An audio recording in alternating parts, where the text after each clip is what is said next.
Now I want to ask Casey what he means by, in terms of privacy, that we're all about to head to the oh crap moment. Oh shit moment, depending on the audience. Sometimes I scale it back to the oh crap moment. It doesn't have the same punch.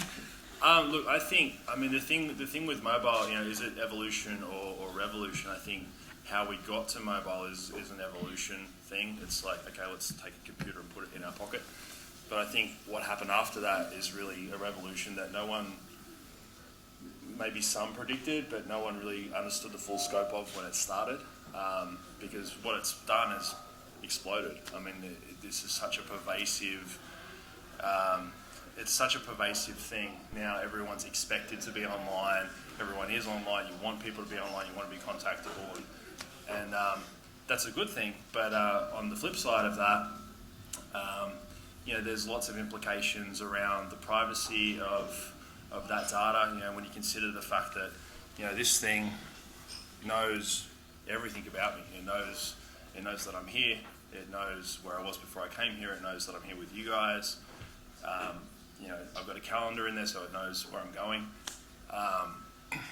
And there's obviously a lot of work that's being put into making that useful for advertisers and for business and for things like that, and that can actually be beneficial for the consumer. But then the flip side of that is, well, okay, do we want it? Do we actually want it? Like, at what point does this go from being useful to being creepy? What say do we have in that? And who's actually making those decisions? Because I think if you put it purely in the hands of big business, I like big business, but they don't always make decisions that are in the best interests of their consumers. Who's watching that? And really, the other thing around the speed at which this is all taken off, legislation doesn't know what to do with this stuff yet. Like, you look at the cybersecurity bills that are coming out, you look at the way the legislation's been produced. I think a lot of the policymakers are still catching up with what this all means and what to do with it. So, yeah. I think there's actually a point to that as well, is that the fact of how quickly it has happened, the ethics haven't caught up either. Yeah. So, I mean, we had 100 years to get used to photos not stealing our soul. But we haven't had time for people to actually realise, okay, you've got a Google Glass on your face, or you've got a phone, you're taking photos, but you've got the crowd, and all these people have been tagged because they've been facially recognised. We haven't even thought about the consequences of that, and the technology is moving so fast that we aren't able to, question whether or not there's a bad part or the validity of what's happening. So I think that's another interesting point. And what ends up happening is the decisions get made by the adopters who don't care. Mm-hmm. When you think about it, the idea of telling the world what I'm doing right now or where I am right now 10 years ago is absurd, but now it's normal. So what's going to be normal in 5 years' time when you take that trajectory into account? And I don't think a lot of these things, people don't realise how much has been gathered about them until it is used maliciously.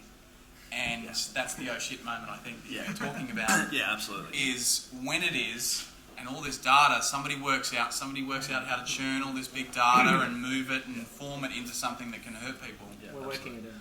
You're working it out. Cool. It's you. We only do good things.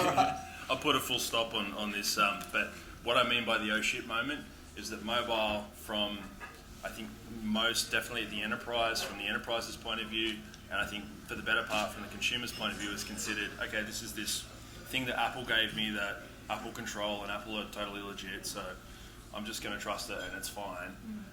But really, the speed that this industry has exploded, people don't know how to secure it, they don't know how to legislate it, they don't know how to actually approach privacy. And when I think the broader population realise how bad the situation is, because with what we do we get to see a lot of how bad it is, that's when the oh shit moment will happen. I mean, look, we're living in a world now where if you make a call at a phone booth, that is considered suspicious, all right? It's like, well, that's where we've come, you know, they don't even bother fixing them, all right? And, you know, if you go off and use one of those, I'm pretending I'm a US citizen websites, or I'm anonymising my website, I mean, who's going to be looking at you? All of the US spying agencies, right? So that's a very strange world to be living in.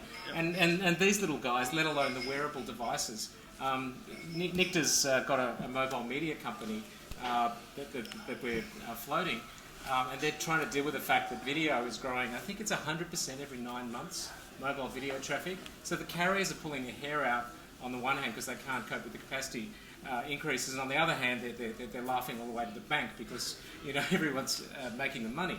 But to what we try to do is actually prefetch content when you're on Wi-Fi or when it's quiet, and the phones have heaps of memory, so you can have perfect video. But some of the techniques we're doing to work out what it is that you want to watch are kind of quite sneaky. Like it turns on the speaker and it's listening to you listening to the radio or something. It says, oh, they like this kind of music, they like this kind of film. We worked out the soundtrack because there's a soundtrack. You can go off to Shazam on an API, find out what the hell that was, and you can actually work out what people are doing and feed them better stories, right? So that is completely possible. And, you know, if you read the end user license, you agree to all that. Not that anyone ever reads it.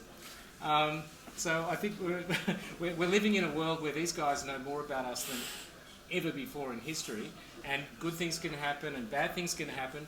And what's happening is, as you say, the legislators can't keep up with this kind of stuff, and we're going to reach some crunch point where people realise they can't live their lives anymore with any kind of safety. And at that point, I think there'll sort of be an inflection where we have to think very hard about the kind of legislation that we allow and how to protect people, because technology is going to make everything possible.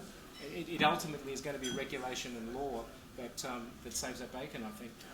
And it'll actually take pain, I think, for that to happen, because you look at some of the things that people are becoming aware of, like some of the stuff that's come out in the news with the Snowden leaks and so on, and just the general heightened awareness of privacy issues and what's actually happening. You know, a lot of the world is still generally okay with that. What needs to happen is for some of that stuff to actually cause personal pain. You know, when the pain of when the pain of staying the same exceeds the pain of change, you'll change, and that's when this stuff starts to actually. Well, and we always have the totalitarian fascist argument that, you know, you should only be worried if you've got something to hide. And it's, you know, and people actually bleat out this rubbish, you know, 70 or 80 years after the Nazis, you know, and Stalin. It's incredible that people have such short memories. Okay, so basically, I think we need to tread carefully in the future, and there really needs to be some serious legislation about protecting people. I mean, at the moment, you know, you couldn't have a fight with your partner over SMS and expect it to be protected. Some bugger over at Telstra, or sorry, not Telstra especially, but any carrier. It could be Offis, it could be. This is where I tap out. Amazing. No, I love Telstra. Not Kogan. Yeah, Kogan. It's an arsehole. No, but it's actually not even. But it's not even the carriers. It's the agencies behind the carriers that force them to give stuff up, right? You know, someone's happily reading that you're having a fight over SMS with someone. I mean, seriously, you know, generally that's not relevant, not very interesting, but it's kind of depressing that you can't even have a fight in private, you know. But it's interesting you say someone can tap into, because somebody can tap into it, but ultimately all this data's just being collected and it's just sitting there. It's really why I think, like, on top of mobile and image recognition and all that sort of thing, the other biggest thing in the next 10 years is big data. And once they can dissect all of that only then can they start really using it for good or bad. I think. I mean, they can isolate people. They could literally listen in. You know, if it's literally turned on your acoustic fingerprinting and it's listening in, it's recording your conversation. Yeah, you could be malicious to one person, but as soon as they've literally written the algorithms to identify your geo, identify your image recognition, identify your acoustic, connect it all together, once they've done that, then I think, yeah, that's going to be pretty full on. And the weird part of this conversation is that there's as much, you know, it could be argued that there's as much good to be gained from being able to do that as bad. Yeah, so I don't want to get scared. I was just going to turn it to the good as well. Yeah, could we flip it around? Yeah. Okay, all right. What kind of positive mayhem. Okay, so the sun's going to come out now. So the thing we haven't talked about with mobility is you're actually mobile, and the biggest problem facing the world's cities at the moment is transport. Okay, and basically the people designing the transport systems, they don't have very good data about what people are doing, why people are moving around, why they choose to drive a car compared to catching the train or whatever, you know. And we all know individually we make our decisions about those things. There is a wealth of fantastic information available from, well, largely mobile phones at the moment, but also the Does GPS everybody use units. TripView? I'm an insane TripView fan Yeah. since the buses, the real-time GPS of the buses is there. Yeah. Because, you know, I'm sick of running to the bus and then finding, well, it's not going to show up. Shouldn't have run. So the standard way the transport people think at the moment is that the road traffic's a bit like the weather. We kind of know on Fridays it rains, but, you know, anything could happen. When in fact we know exactly what's going to happen. We've got all these phones running around telling us where cars are, possibly giving their intention. So there's going to be a hell of a lot of stuff we can do about better transport systems, better logistics, you know, just organising our lives more effectively if we use the kind of data that these things are giving us more effectively. And on the health side of it, I'm involved in an incubator to do with health applications, and one of the things that's going through is the early detection of epileptic fits by early warning signs. That if you're wearing a kind of a particular type of sensor, then that kind of detection is not an expensive piece of equipment. It's actually something that's commoditized down, where a sensor actually communicates with your commoditized phone.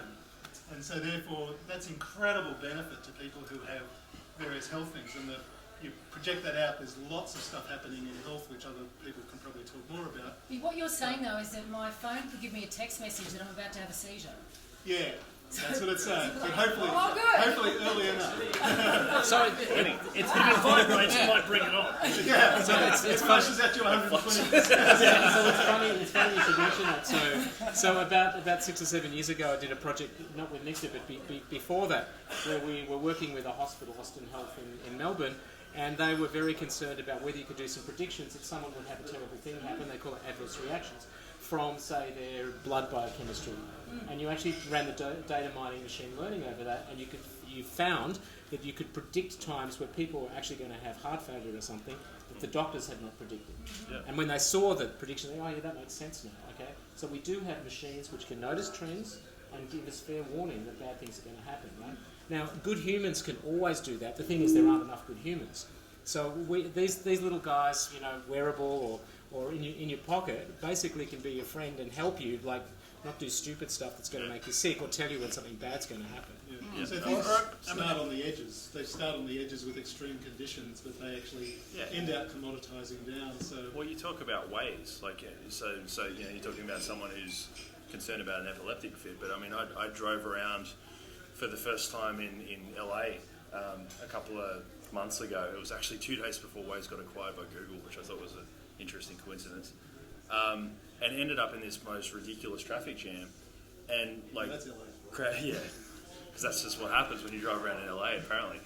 But like, literally crowdsourced data enabled by mobile got me out of that traffic jam. So it sent me down this ridiculous little set of, you know, rabbit warren streets, and I ended up getting out of what was effectively gridlock at the time, and that's something that we can all you know what I mean? That's great for everyone. Well, yeah, I mean, if you think about Google Glass, for example, and if you're able to, a senior citizen, I mean, you'd think that a senior citizen might not adopt something, you know, so technologically sort of, you know, new, but it's completely hands-free. If you're arthritic, you don't have to operate anything. It's voice-activated.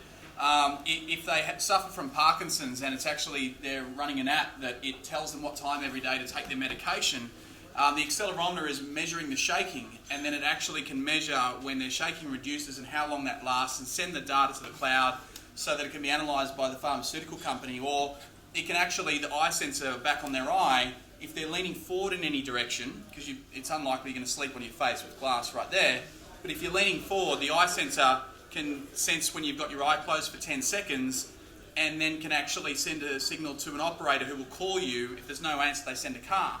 So, you know, there's so many good things about the technology that's coming, you know.